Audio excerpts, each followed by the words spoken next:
don't talk about history, it repeats itself. It's crazy. Everything's moral relativism. There's no good and bad anymore. There's just different. So when you have a people that brought morality to the world, because the world didn't know once upon a time that it was immoral to murder, all of them, they're all lies. It's always been a lie. The blood libels are made up.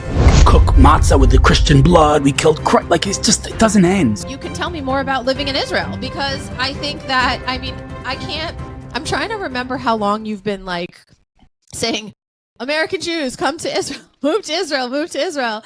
And back, like, I don't know how long it was already, Hillel, like a year and a half ago when we were sitting down, I'm like, I'm coming.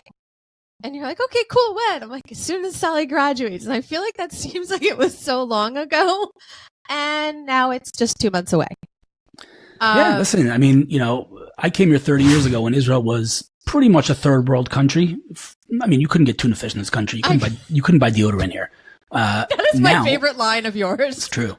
Now you come to Israel, and anybody who comes here will attest to this. This isn't a question. Anybody who comes here will tell you they feel infinitely safer here and that Israel is a paradise to live in. So, all of the quote unquote excuses of American Jewry, or I should say diaspora Jewry, not to come to Israel, all of them are basically gone. Israel's no longer, you don't have to lower your quality of life anymore. You're not comfortable in America anymore. You can make as much money in Israel as you do anywhere else if you work hard. Like, there's just no more excuses. And the only way a Jewish person can justify staying out of Israel today is by sticking their head in the sand. That is so true. It's a sad reality. I wish it wasn't the case, but that's where we're at.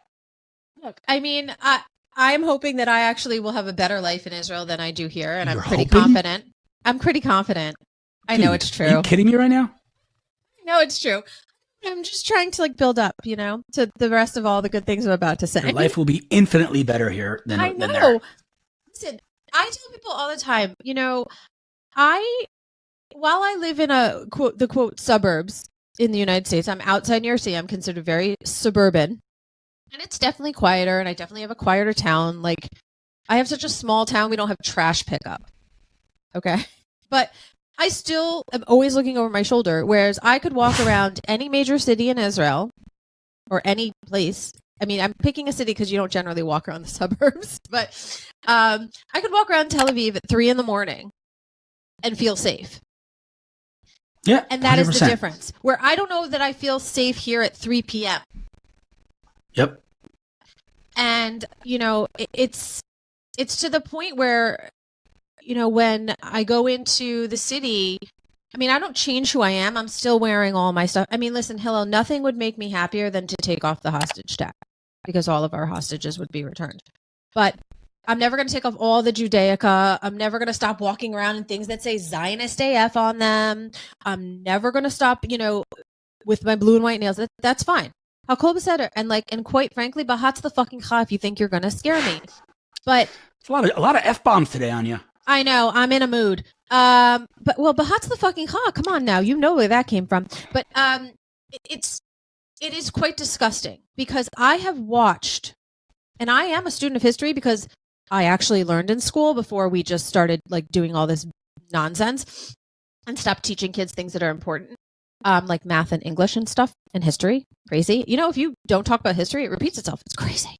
But I honestly don't comprehend how, when other groups are targeted, the country that I am currently residing in will outwardly fight.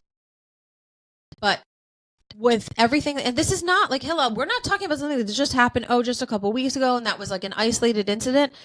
How long? I mean, it started before October 7th, the nonsense on universities, but October 8th was like the green light, the gates were open, the no one's holding back anymore.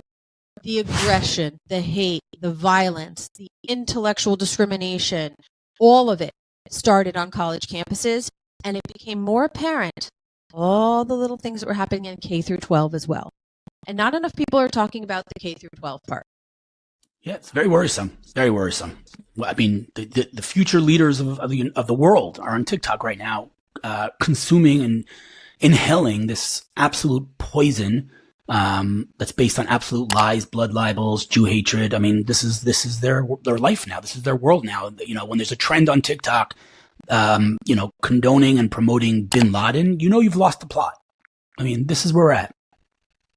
I just have a question though. Like, I mean, I'm very proud to be Jewish, and I have Christian friends that are very proud to be Christian, and I love that for them. Like, I love that people are proud of who they are and have values. But, and I think I'm fun, and I'm a good friend. I think I'm a good person. But what makes me so fantastic to hate so much? I just don't understand. I mean, I don't. I mean, you're also like. I mean, I know why I'm friends with you because you're incredibly intelligent and dynamic, and you know you're keep you're going, awesome please, to Anya. be Please, around. keep I know, going. right? Like, Listen, it's very simple. stylish T-shirts, Hillel. I mean, but also your suit game. Hold on, guys. I'm sorry. Hillel's suit game is unmatched. Unmatched, I say. Are you going to put it on the screen when you like? No, wait, can I? I have to figure that out. Well, I don't know. You'd have to decide which suit I would put up. But I will say, for the record, on my podcast, Hillel Fuld was the inspiration for my son's senior prom suit. Words I never thought I'd hear. He was like, "Mom, I'm gonna look fly like Hillel." I'm like, okay. So why do they hate us, Anya? They hate us because we're moral beings, and the world has lost all sense of morality, and everything's morally, you know, comparable, and everything's moral relativism. There's no good and bad anymore. There's just different. And so when you have a people that brought morality to the world, because the world didn't know once upon a time that it was immoral to murder, it was moral in ancient times. So how does the world know it's immoral to murder? From the Bible. Who brought the Bible to the world? The Jewish people. And so when they don't want morality shoved down their throats, they come after the people that brought it to them. And it's very simple, very straightforward. It might also be the fact that you have such a good Shabbos suit game. Might be too. Sure, that's it. Sometimes we have to laugh. I honestly feel like it's so absurd. I don't get it. I mean, sure, I can go around being like, well, yeah, obviously I'm amazing. I mean, I love how I live rent-free in so many people's minds. I feel like, you know what, Hillel? I mean, no one lives more rent-free in people's minds who hate than you. Like, I can only aspire, you know? But I feel like we should create a game, Hillel. It's like, you know how in Monopoly you can like build the house and then you could like up it to like the apartments or whatever. Like, I know that some of the people won't know the Monopoly, the board game, but it's online now. It's like an app now, so I think you can play that too. So, but I feel like it's almost like Monopoly, Hillel. So I'm wondering, should we start to create like these cities in their minds because we're living rent-free already? There's really. Can we find someone in Israel that will design that app? Antisemitism is built into the DNA of the universe, and it takes on a new form in every generation, and it morphs. This generation is the anti-Zionist, you know, oh, I don't hate Jews, I just hate 95% of Jews that believe they have a right to a safe haven in their eternal homeland, right? Right. So, you know, that's today's version of the Jews are dirty, or the Jews have horns, or the Jews control the media, or the Jews control the economy, or I could just keep going and going and going, right? Every generation something else. Well, we don't control Hollywood, that's for sure. That was a fun one that we used to control. They hate us. All of them. They're all lies. It's always been a lie. The blood libels are made up. We cook matzah with the Christian blood. We killed Christ. Like, it doesn't end. So the Romans killed him. That's right. okay. So you either laugh or cry, and I choose laugh.